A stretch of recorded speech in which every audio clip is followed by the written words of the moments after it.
Bonjour à tous. Peut-être une petite question pour être sûr que tout marche. Vous voyez bien le PowerPoint affiché à l'écran? Oui, oui, oui. Oui. Parfait. Écoutez, bonjour à tous et bienvenue pour cette première webconférence de ce second semestre. J'espère que vous avez tous passé de très bonnes vacances et que vous êtes armés de repos et de motivation pour cette fin d'année. Nous allons parler aujourd'hui d'un récent accord signé le 15 juillet dernier, un accord dit de toilettage de la convention collective. Alors, je sais que certains d'entre vous se sont étonnés du choix du mot toilettage, normalement dévolu au thème canin, mais c'est bien ce terme qui a été choisi par les partenaires sociaux. Il faut entendre par là actualisation, mise à jour de la convention collective, parce qu'effectivement, comme vous voyez, elle date de 1987, donc il y avait une nécessité de mettre à jour et d'actualiser la convention collective au regard de toutes les réformes légales et réglementaires, voire même jurisprudentielles, qui ont eu lieu ces 30-40 dernières années. Donc ça a été l'objet de cet accord. Donc cet accord a été signé à la suite de travaux paritaires qui ont duré au moins 2 ans et demi, 3 ans. Donc c'était de très longues discussions parce que tout le monde n'interprétait pas les textes de la même manière. L'objectif à travers cet accord est tout bonnement d'avoir une convention collective propre et débarrasser des textes qui n'étaient plus applicables, soit par effet de la loi, soit par effet de décrets ou enfin des règlements et de la jurisprudence. C'est donc ce qu'on appelle une actualisation à droit constant, c'est-à-dire sans modification des droits et du fond, mais qui vous permet, avec ce seul texte, de tout connaître sur un point juridique et sans avoir à regarder à la fois le code du travail, les décrets, les jurisprudences, etc., etc. Donc là, normalement, vous avez tout dans ce même accord. Donc normalement, c'est censé vous simplifier la vie. Puis ensuite, il y a eu quand même eu quelques modifications de forme, histoire d'améliorer la lisibilité de la convention collective. Par exemple, nous avons modifié donc le préambule de la fédération Sinov, mais alors surtout, également, nous avons changé la numérotation de tous les articles afin de pouvoir faire évoluer dans le futur plus facilement la convention collective et ne plus être bloqué par une numérotation très stricte. Désormais, au lieu d'avoir, par exemple, les articles 1, 2 et 3, bah, vous avez 1.1, 1.2, 1.3. Voilà, donc vous retrouvez à la fin de cet accord la table de correspondance qui vous permettra d'identifier les articles correspondants à l'ancienne numérotation.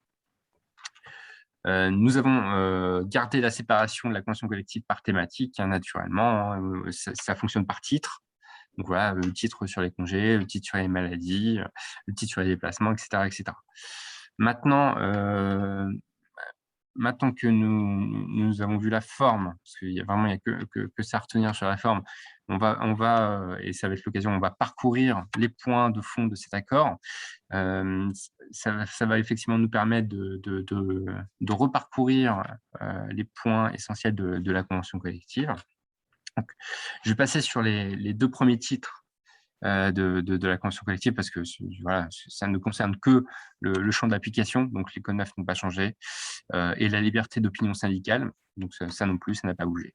Voilà. Donc le troisième titre, il concerne les conditions d'engagement et d'exécution du contrat de travail, et c'est le premier titre que nous avons modifié. Donc en premier lieu, il est rappelé le principe d'origine légale, hein, qui n'était pas rappelé avant. C'est le principe de non-discrimination des salariés. Donc on ne discrimine pas un salarié. Bon, voilà, voilà, il fallait le mettre dans la convention collective, ça ne figurait pas avant. Cela ne voulait pas dire non plus qu'il n'était pas applicable, mais au moins maintenant il y figure. Ensuite, nous avons, ça c'est une évolution majeure de 2016, il me semble, l'ancien article 5, qui est devenu l'article 3.2 et qui fixait les éléments à minima que doit contenir le contrat de travail d'un salarié. Par contre, il est désormais précisé que tout salarié doit bénéficier d'une visite, par exemple, d'une visite d'information et de prévention, ce qui était avant la visite médicale d'embauche, et qui a été modifiée fin 2016. C'est une visite dans les 3 mois de son embauche avec la faculté d'en être dispensé si le travailleur effectue une visite dans les 5 dernières années. Donc ça, c'est nouveau, c'est quelque chose encore malheureusement d'assez peu connu. C'est quelque chose qu'il ne faut pas oublier, c'est quelque chose que vous retrouvez désormais dans la convention collective toilettée. Puis ensuite, on a une disposition. Alors, on a mis à jour effectivement la disposition sur la période d'essai, donc un article qui vous intéresse tout particulièrement. Donc, comme vous le savez, et je l'espère, les durées qui étaient mentionnées dans l'ancienne rédaction de la convention collective n'étaient plus applicables depuis 2008, depuis la réforme de 2008. C'était la loi de 2008 qui était applicable en matière de durée de période d'essai, hein. Donc, c'est pour ça que nous avions des durées différentes qui figuraient dans l'ancienne version de la convention collective. Nous, on est bien sûr 2 mois pour le COEF, de 230 à 355 pour les ETAM, de 400 à 500, c'est 3 mois de période d'essai. Et pour les cadres, c'est 4 mois directement. Nous rappelons aussi le principe, c'est que le renouvellement automatique n'est pas de droit, il est exceptionnel et doit faire l'objet d'un accord écrit du salarié. Donc, c'est un formalisme qu'il ne faut pas oublier de faire quand vous renouvelez la période d'essai, c'est de demander, oui, c'est un accord avec le salarié. Donc, il faut formaliser cet accord. Et donc, si possible, justifier le, le renouvellement. Sur l'ancienneté. Un gros livre comme ça qui est sur le siège. Excusez-moi, j'ai coupé le micro. Alors, oui. Sur le délai de prévenance sur la période d'essai, juste avant de parler de l'ancienneté, le délai de prévenance n'a pas changé. Alors, vous savez qu'on se retrouvait effectivement avec la loi 2008 avec une durée de période d'essai qui était d'origine légale et un délai de prévenance qui était d'origine conventionnelle. Alors qu'à l'origine, il y avait des durées de période d'essai conventionnelle beaucoup plus courtes, ce qui faisait des délais de prévenance tout à fait abordables. Là, du fait de l'allongement par la loi de la durée de la période d'essai, les délais de prévenance sont plutôt longs. C'est un point de négociation qui fera l'objet d'un second travail paritaire qui viendra à la suite du toilettage qu'on va appeler modernisation de la convention collective. Le but, effectivement, c'est de réduire ce délai de prévenance qui est quand même excessivement long, notamment lorsque la période d'essai vient à être renouvelée. Voilà. Maintenant, vous voyez dans la convention collective un tableau, c'est beaucoup plus clair que l'ancienne version. Sur l'ancienneté, la rédaction a été revue pour une meilleure également compréhension à la lecture de celle-ci. C'est bien les périodes inférieures à 6 mois qui sont prises en compte dans le calcul de l'ancienneté du salarié, ce qui exclut bien entendu les périodes supérieures à 6 mois. Donc, vous voyez en haut l'ancienne rédaction et en dessous la nouvelle rédaction. On a voulu inverser pour que ce soit plus clair.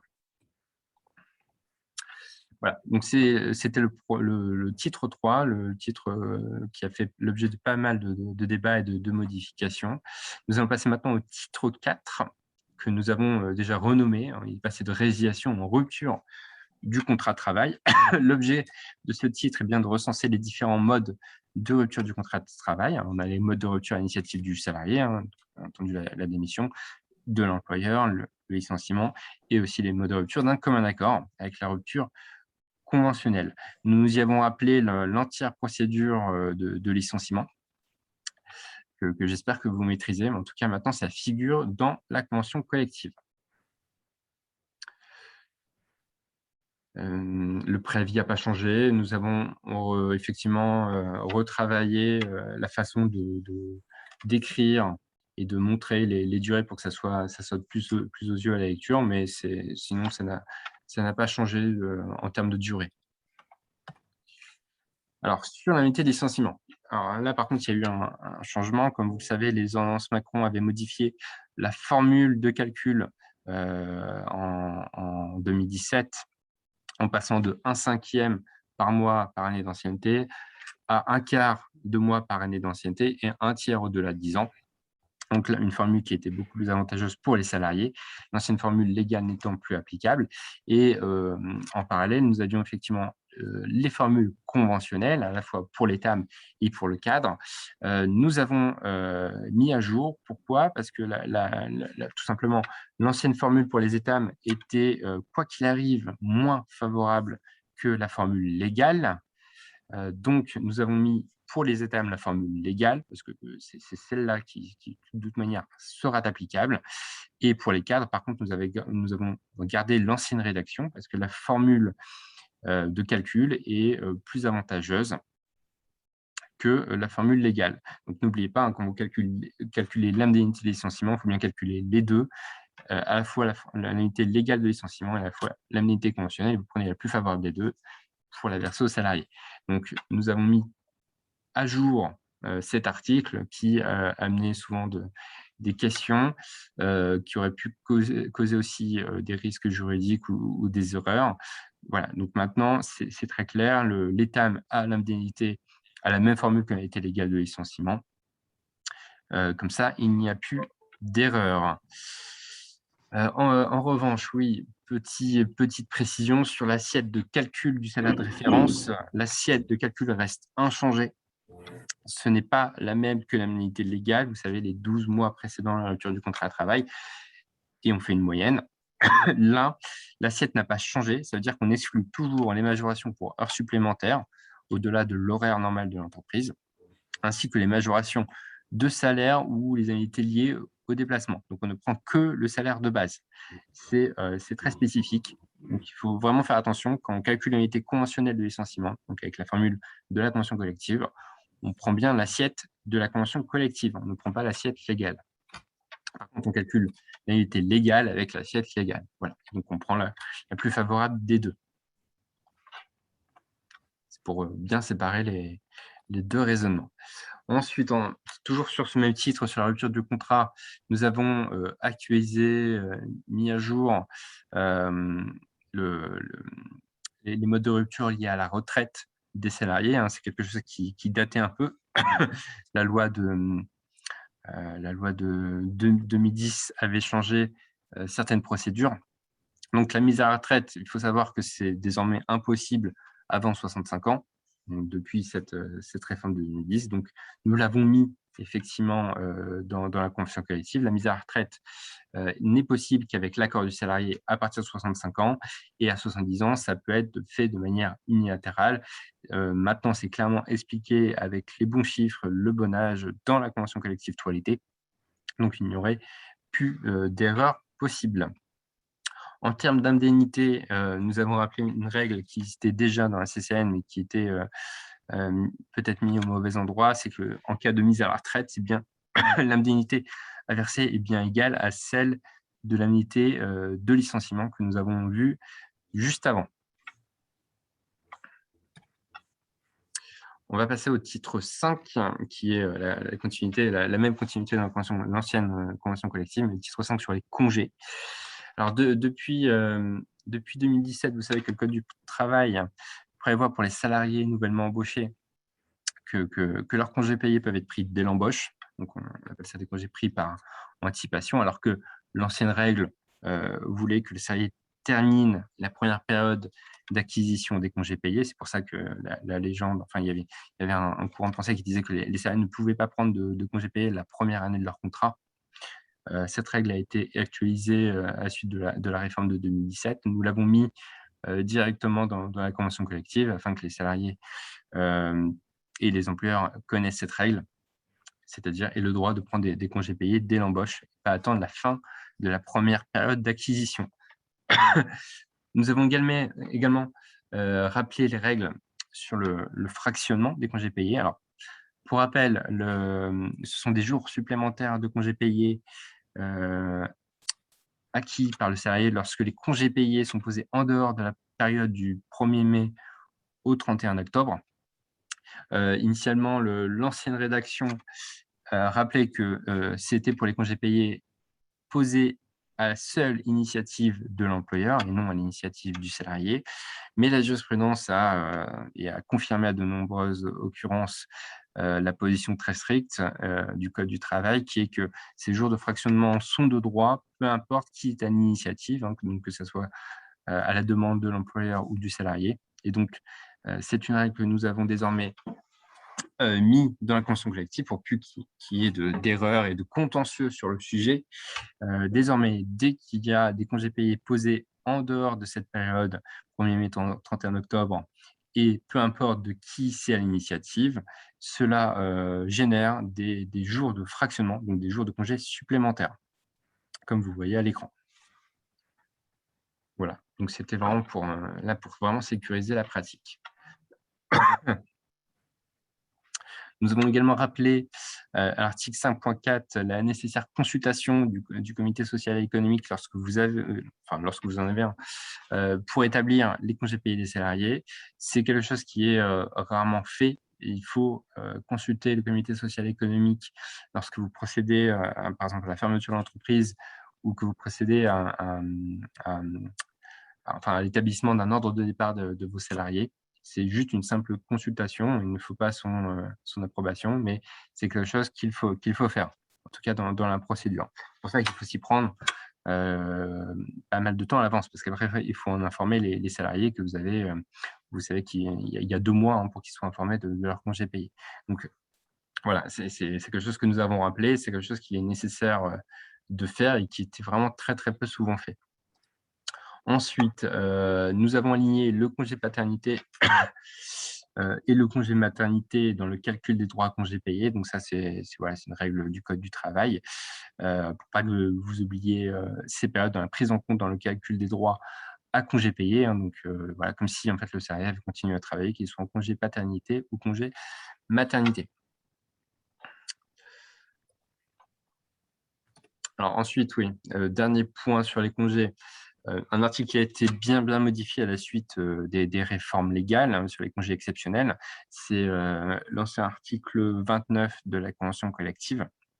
Nous avons, alors la convention collective datait de 1987, donc nous avons bien intégré le PACS, qui lui date de 1999. Donc nous avons intégré tous les congés exceptionnels qui étaient dévolus au PACS parce que c'est aligné avec le mariage, par exemple. Nous avons rajouté les mentions et les durées légales qui étaient également plus favorables et qui figurent à l'article 3142-1 du Code du travail. Donc maintenant, vous avez les bonnes durées de congés exceptionnels liés à tel événement. Cela vous évitera, voilà, comme l'objet de l'accord, c'est vraiment d'aller piocher dans le Code du travail, puis dans la convention collective, et de vérifier les deux. Là, maintenant, vous avez tout directement dans la convention collective, sur tous les domaines, mais surtout pour les congés exceptionnels. Alors, sur le titre 6, le temps de travail. Alors, on a souhaité rappeler dans l'accord, à titre préliminaire, l'existence et l'applicabilité de l'accord de juin 1999 qui fixe les trois modalités de la branche. On ne va pas en reparler parce qu'on a consacré tout un semestre, le premier semestre de cette année, à parler de la thématique du temps de travail, à son analyse. On a vu toutes les problématiques autour de cet accord et comment s'en défaire, en déroger par accord d'entreprise. Donc, on ne va pas replonger dans tout ça. C'est juste qu'en tout cas, maintenant, l'accord de 99 est rappelé dans la convention collective. Donc, il ne faut vraiment plus ignorer l'application de cet accord si vous n'avez pas d'accord d'entreprise. Le contingent, oui, alors, une problématique était que dans la convention collective de 1987 figurait le contingent d'heures supplémentaires pour les ETAM de 130 heures. Or, dans l'accord de 1999, on dit plus ou moins autre chose. C'est quelque chose qui a été dur de réactualiser parce que nous n'avions pas la même interprétation que les organisations syndicales. Donc, vous n'ignorez plus, à la suite des webinaires que nous avons faits, que la règle applicable est celle de l'accord de 1999, laquelle prévoit un contingent légal d'heures supplémentaires, donc c'est 220 heures et non pas 130, 220 heures pour les salariés non annualisés, c'est-à-dire dont le temps de travail n'est pas décompté à l'année, donc 220 heures pour ces salariés et 130 pour les autres. Donc c'est vraiment c'est vraiment très spécifique. Donc voilà, donc pour toutes les autres règles dévolues au temps de travail, je vous renvoie à notre série de webinaires de ce début d'année.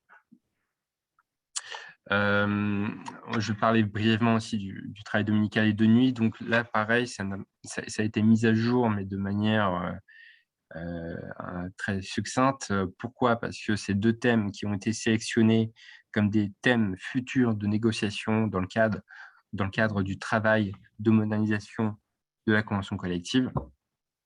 Donc modernisation, ça veut dire qu'on va là toucher au fond et qu'on va modifier les régimes juridiques, donc en l'occurrence sur le travail dominical et sur le travail de nuit.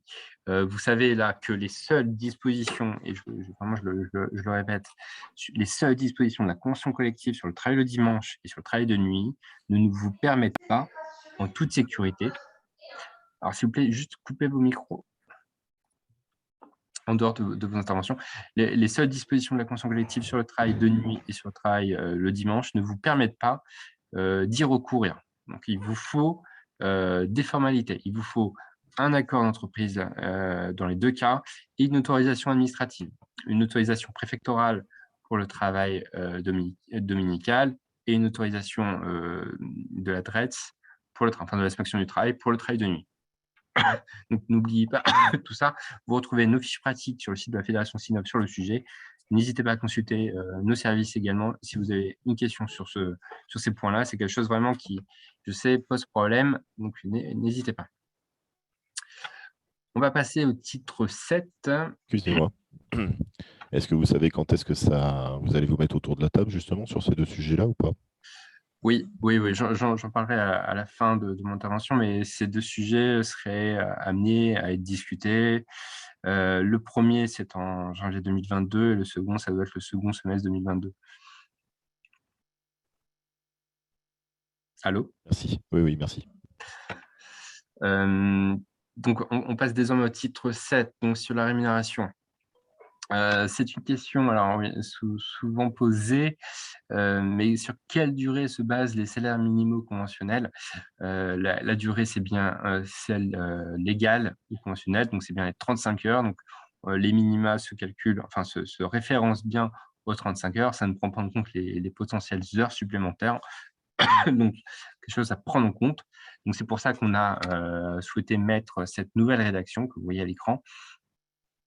Et ensuite, nous avons souhaité aussi clarifier l'assiette qui permettait de voir si vous respectiez ou non les salaires minimaux conventionnels, à savoir qu'il y a beaucoup d'éléments exclus. C'est naturellement les éléments entre guillemets non contractuels, donc d'origine externe au travail, même si là on peut en parler, hein, parce que participation tassement, c'est naturellement lié à une formule qui est liée à la productivité, donc au travail. Bref, la logique fait que c'est vraiment le salaire de base qu'il faut prendre en compte pour le salaire minimum conventionnel et pas les indemnités accessoires. Donc c'est quelque chose qu'il fallait préciser pour clarifier la situation. En revanche, il ne faut pas oublier aussi qu'on prend en compte tout ce qui est avantages en nature, donc voiture de fonction, logement de fonction. Ça, c'est pris en compte dans le salaire minimum conventionnel. Donc ça, c'est également rappelé dans le toilettage de la convention collective. Donc pensez-y également. Alors, une thématique effectivement très connue, la prime vacances.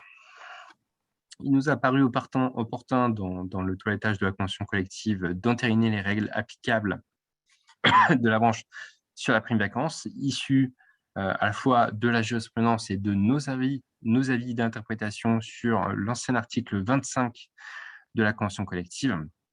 Donc, sur la répartition même de la prime vacances, vous saviez, dans l'ancienne rédaction, on ne précisait pas du tout comment pouvait se répartir et selon quels critères objectifs pouvait se répartir cette prime vacances. C'est désormais fait. Ce que vous voyez à l'écran, c'est dans le nouvel article. C'est dans le nouvel article et vous voyez effectivement notre avis d'interprétation sur le sujet. Donc, on peut répartir la prime vacances de façon égalitaire ou inégalitaire selon des critères objectifs. Donc, selon le salaire, selon le temps de présence dans l'entreprise, voilà, ce sont pas mal d'éléments. Je vous rappelle, sur ce sujet, mettez une règle, enfin formalisez votre règle de répartition de la prime vacances au sein de votre entreprise. Vous n'êtes pas obligé de faire un accord d'entreprise, vous pouvez faire une décision unilatérale où vous expliquez dans votre entreprise comment vous versez de manière objective la prime vacances selon vos propres critères. Alors peut-être, j'ai oublié aussi quelque chose sur la prime vacances. Vous savez qu'il y a des éléments qui peuvent se substituer au versement de la prime vacances. On a bien listé tous les éléments qui, d'origine jurisprudentielle, ne peuvent pas se substituer au versement de la prime vacances. Il en va de soi sur le 13e mois, sur la prime objectif prévue par contrat de travail, etc., etc. Ce qui peut se substituer à la prime vacances, ce sont des primes exceptionnelles non contractuelles. Donc, chose vraiment d'exceptionnelle.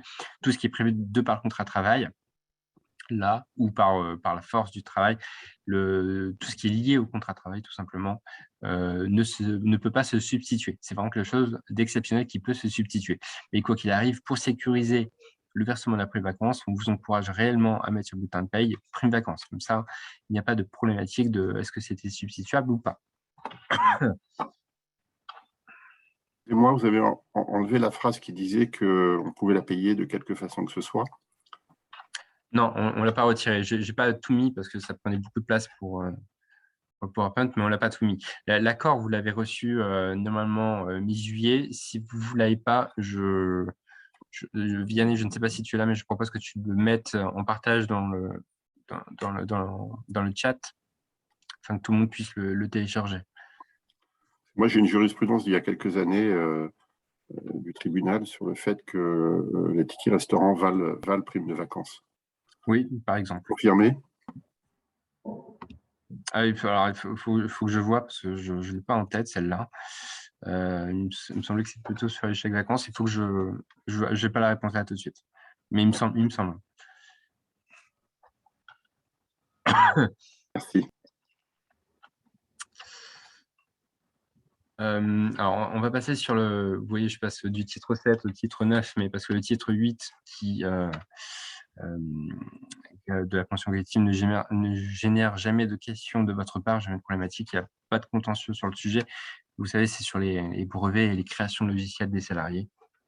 Donc vraiment, il n'y a vraiment rien à dire, ça n'a quasiment pas été modifié, c'est juste que c'est le titre 8, donc ne faites pas surprise, je passe au titre 9, relatif donc à la maladie des salariés. Alors, nous avons décidé de revoir intégralement la rédaction de l'ancien article 43 de la convention collective, devenu article 9.2. L'objectif à travers cette nouvelle rédaction, c'est vraiment d'y apporter des clarifications en évoquant dans un premier temps les conditions d'indemnisation, c'est-à-dire il faut 1 an d'ancienneté, sans délai de carence, et pour un maximum de 90 jours sur une période de 12 mois. Au-delà de 90 jours consécutifs, vous savez que c'est la prévoyance qui prend le relais. Donc voilà, des conditions d'indemnisation maintenant figurent directement tout en haut de l'article. Et ensuite, nous avons le niveau de maintien de salaire pour les étames dans un premier temps et pour les cadres dans un second temps. Donc voilà, ça, cette règle est maintenue, elle ne sera pas renégociée, c'est comme ça, ça ne bougera pas. Par contre, l'article est beaucoup plus clair désormais.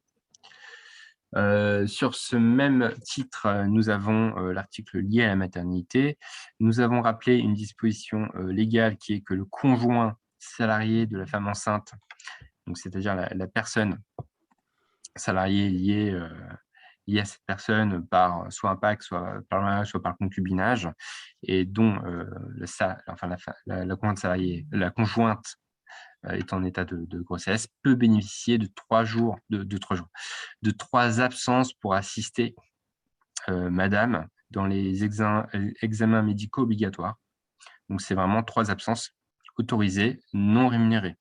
Au contraire de la salariée, le salarié, lui, c'est juste des absences autorisées non rémunérées.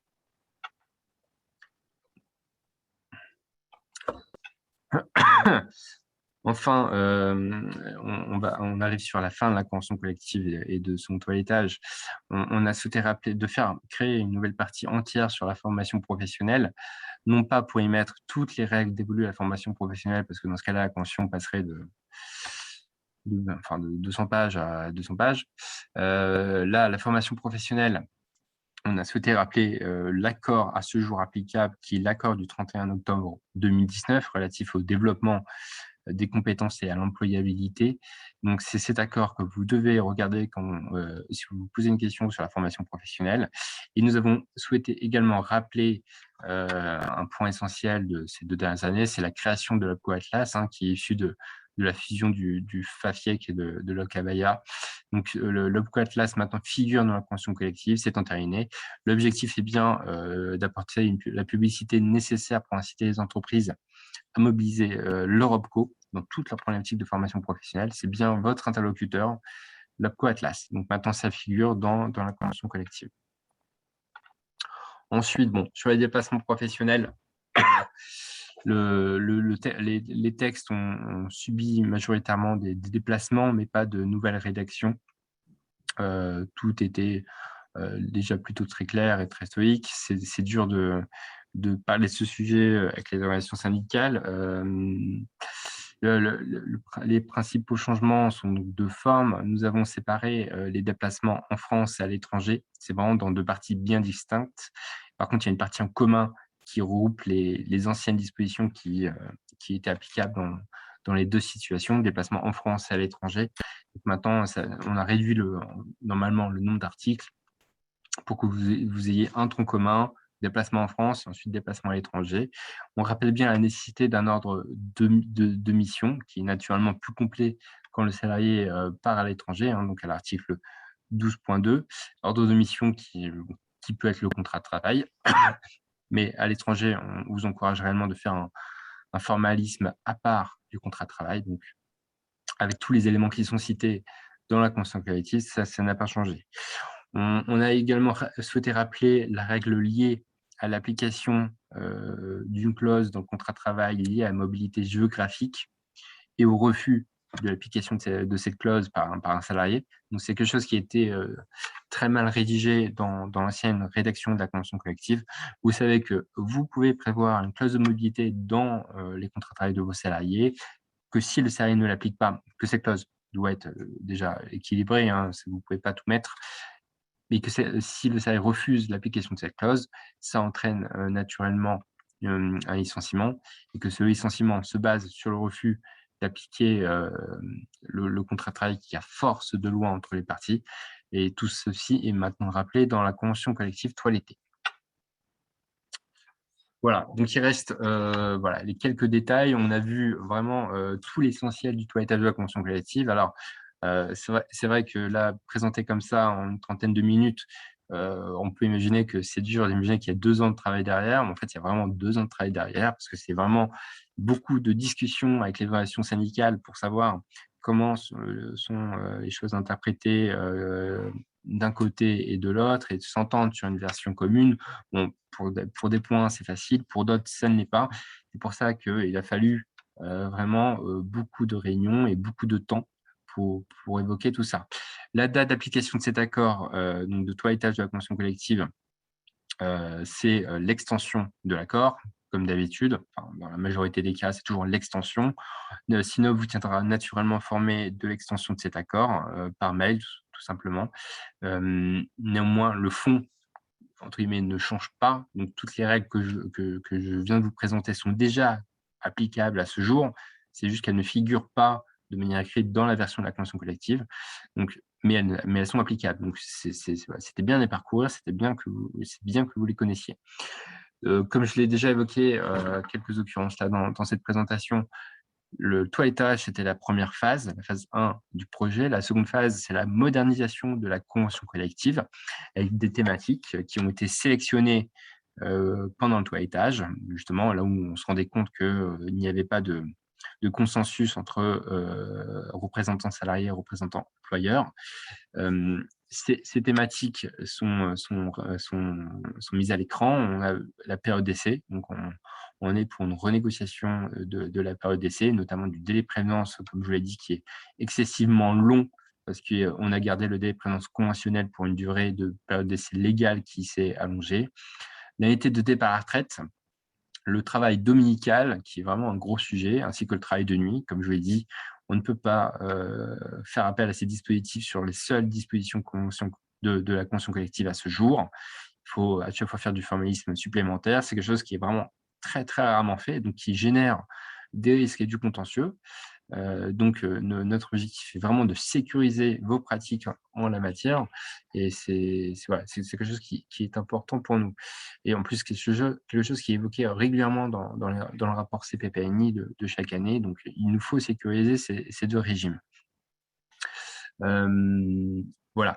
Ensuite, effectivement, bon, on a le toilettage phase 1, toilettage, phase 2, modernisation. Et en parallèle, il y aurait des discussions il y a des discussions en cours, mais je veux spoiler personne, sur les 2 prochaines années pour la création, pour faire de l'innovation sociale, pour créer des nouveaux droits pour les salariés, enfin droits ou en tout cas un nouveau régime ou quelque chose d'un peu plus attractif pour les salariés, afin qu'ils soient plus tout simplement attirés à venir travailler dans notre branche que dans une autre. Par exemple, il y a des sujets en cours de discussion, rien n'est vraiment entériné ni signé. Les sujets, c'est la qualité de vie au travail, le statut de salarié proche aidant ou encore les déplacements professionnels. Donc, vous voyez, on est dans ce mouvement sur les prochains mois, prochaines années, de moderniser et de créer quelque chose de beaucoup plus attractif pour les salariés de par la convention collective. Voilà. Donc, merci à tous pour votre écoute. Nous allons passer peut-être aux questions s'il y en a. Moi, je tenais à vous remercier en tout cas pour toute cette série de webinaires depuis maintenant 2 ans. Et voilà, pour moi, c'était ma dernière webconférence parce que je quitte la Fédération Synapse ce jour. Néanmoins, le relais sera très bien fait en la personne de Vianney Marion et de Dominique Tissot. Restent en service et n'hésitez pas, vous les aurez en tant qu'interlocuteur sur social@sinov.fr. Donc voilà, c'était une webconférence très spéciale pour moi et je vous remercie à tous de votre écoute. On va peut-être passer aux questions.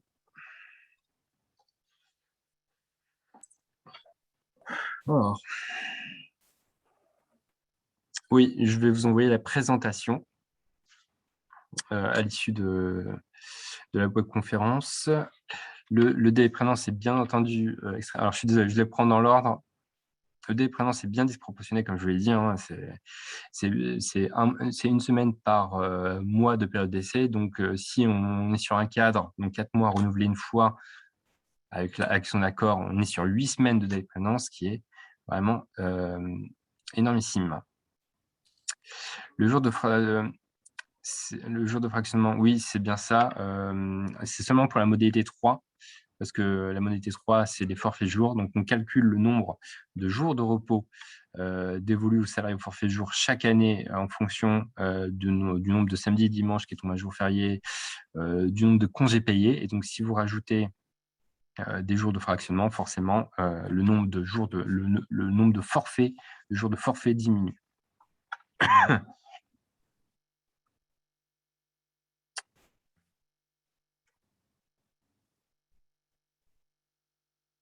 Alors, bon, il y a une question de 76 84 13. Que fait la Convention à quasi-inexistence prise en charge des formations continues par le Co-Atlas? Est-ce que vous pouvez préciser votre question?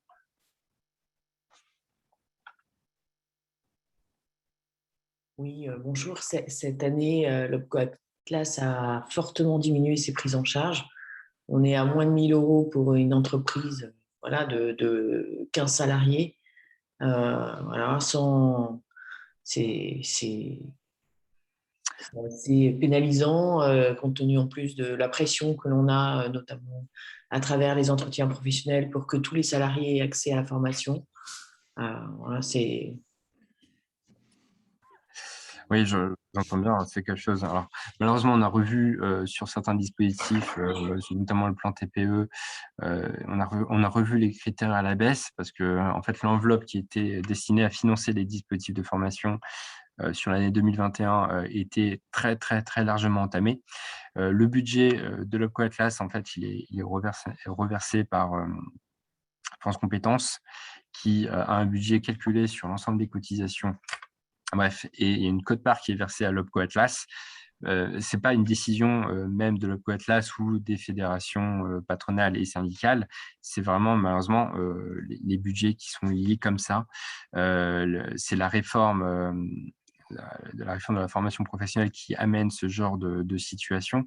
Pour le petit historique, la réforme de la formation professionnelle, c'était une réforme voulue par les grandes structures qui finançaient déjà beaucoup la formation professionnelle.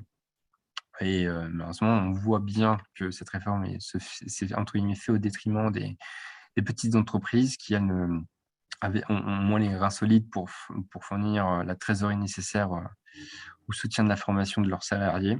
Et voilà, on est au constat aujourd'hui. Bon, Sinov se bat chaque jour pour augmenter ses budgets, pour déplacer les budgets, pour maintenir au mieux les mêmes critères tout au long de l'année. Mais c'est quelque chose de très difficile parce qu'on est lié à des budgets et l'OPCO également. Malheureusement, la réponse n'est pas parfaite.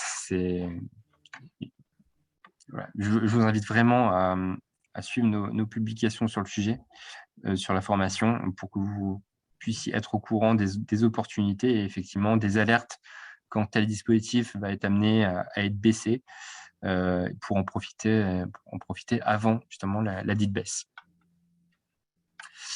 Alors non, Monsieur Amblard, la convention collective n'évoque pas le télétravail. Le télétravail, c'est bien un sujet bien trop large, bien trop profond, bien trop clivant pour figurer dans quelques articles de la convention collective. C'est un sujet en cours de négociation, comme on l'avait déjà plusieurs fois rappelé en début d'année. C'est en cours des négociations.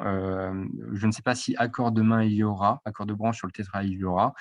En tout cas, c'est en discussion. Vous, en termes de télétravail, vous avez l'opportunité de réagir avec soit une charte avec avis du CSE, et par accord d'entreprise. Vous avez les modèles sur le site de la Fédération Sinov. N'hésitez pas à les consulter. Vous avez également un accord national interprofessionnel qui est applicable depuis fin 2020 auquel vous pouvez vous référencer. Alors, sur le déplacement professionnel, Monsieur Amblard, la définition, elle est liée au trajet habituel domicile-lieu de travail et au temps dévolu à ce trajet. Effectivement, quand il est excessif et que les critères URSSAF, il me semble que c'est 1h30 aller-retour transport en public et que c'est plus de 50 km, le salarié est en situation de grand déplacement avec des unités qui sont dévolues à cette situation. Le déplacement professionnel classique, donc le salarié qui se déplace dans la région, c'est juste le régime des frais professionnels qui s'appliquent et des déplacements. Les déplacements que j'évoquais tout à l'heure de la convention collective, c'est bien le salarié qui part en mission quelques jours chez un client, donc soit en France métropolitaine, soit à l'étranger. Je vous remercie. Oui, l'accord. Vianney, je ne sais pas si tu peux voir pour le mettre directement en partage. Sinon, on va le publier sur le site internet. Vous allez pouvoir le consulter. Et normalement, vous l'avez reçu. Si vous ne l'avez pas reçu, on va régulariser. En tout cas, il est disponible sur le site de la Fédération Sinop. Alors, la nouvelle version de la convention collective, Madame Pérou, elle sera, si on parle juste de la version papier, parce que l'accord va être disponible, mais si on parle vraiment du petit bouquin de convention collective, la nouvelle version, on va voir ce qu'on peut faire pour vraiment publier cette nouvelle version en petit livret. Voilà. Je vous remercie à tous pour vos messages. Je ne sais pas s'il y a d'autres questions. N'hésitez pas à prendre la parole, à lever la main. J'ai peut-être loupé quelques questions. Merci à tous pour les bonnes continuations et les messages. Je vais faire un mail dans la journée sur l'accord toilettage. Bon, donc je confirme, je vais faire un mail dans la journée pour vous envoyer cet accord. On va le mettre également sur le site de la Fédération. Je vous remercie à tous pour vos messages. Je vous souhaite à tous une très très bonne continuation et peut-être à bientôt. Merci à vous. Bravo. Merci. Au revoir. Merci. Au revoir. Au revoir, bonne journée. Merci. Au revoir, bonne journée. Merci beaucoup. Au revoir, bonne journée. Au revoir.